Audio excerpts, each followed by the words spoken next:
If you grew up with a narcissistic parent, you know this pain all too well. To the outside world, they were incredible.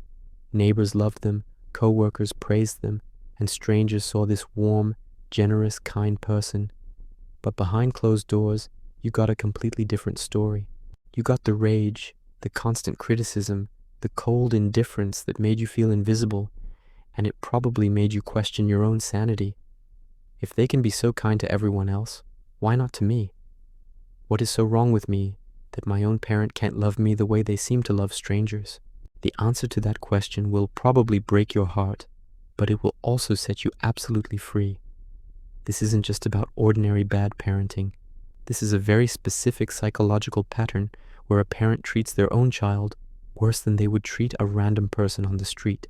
Understanding why this happens isn't just an intellectual exercise.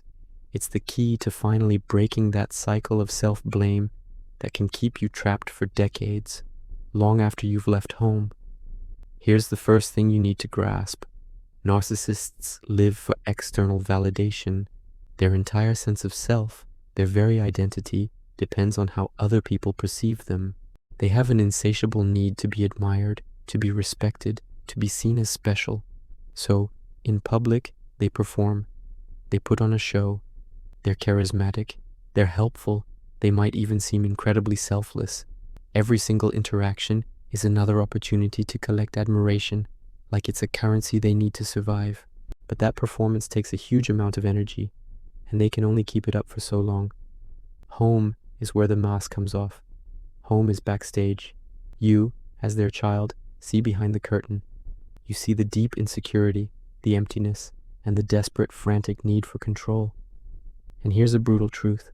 Narcissists punish anyone who witnesses their true self. But it goes so much deeper than just letting the mask slip. Here is the core truth that once you understand it, changes everything.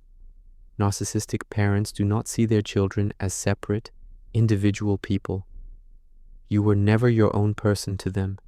You were an extension of them, a reflection, a possession. You were their property. Think about it. Strangers are separate beings. They have the power to reject the narcissist, to judge them, to withdraw that precious admiration. So, strangers get the charm, offensive. They get the carefully managed image, the performance of kindness, because the narcissist is trying to win them over. But you were supposed to be completely under their control.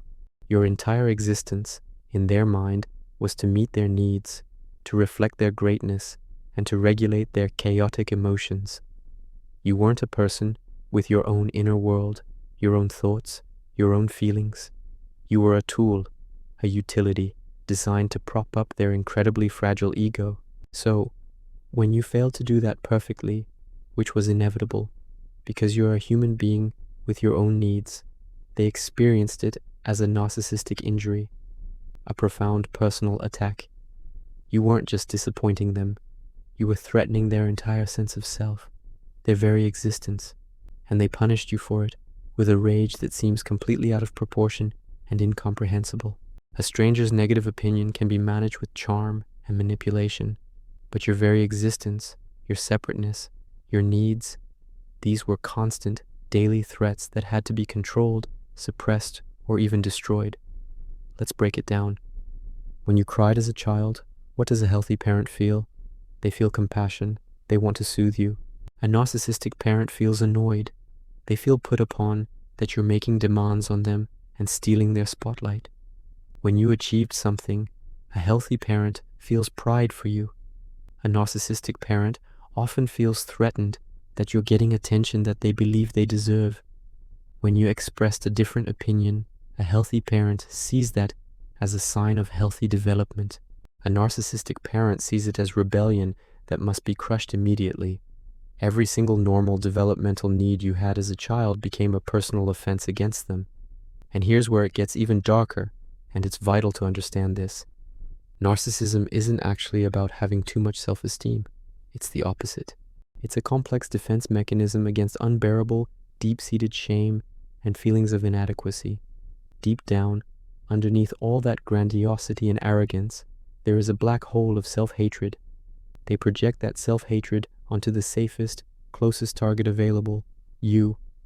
You became the container for all the things they couldn't stand about themselves. They devalued you to feel powerful. They criticized you to feel superior. They ignored your needs because their own needs were all-consuming. It was never, ever about you. It was never about a flaw in your character or something you did wrong. It was about their inability to see you as anything other than a mirror for their own internal chaos. Realizing this is the first step toward healing. It allows you to finally put the blame where it belongs, on their disorder, not on your worth as a person. You were not unlovable. You were born to a parent who was incapable of love. If this story resonates with you, please know you're not alone. This is a shared experience for so many. Thank you for listening. Take care of yourself, and please consider subscribing for more content to help you on your healing journey.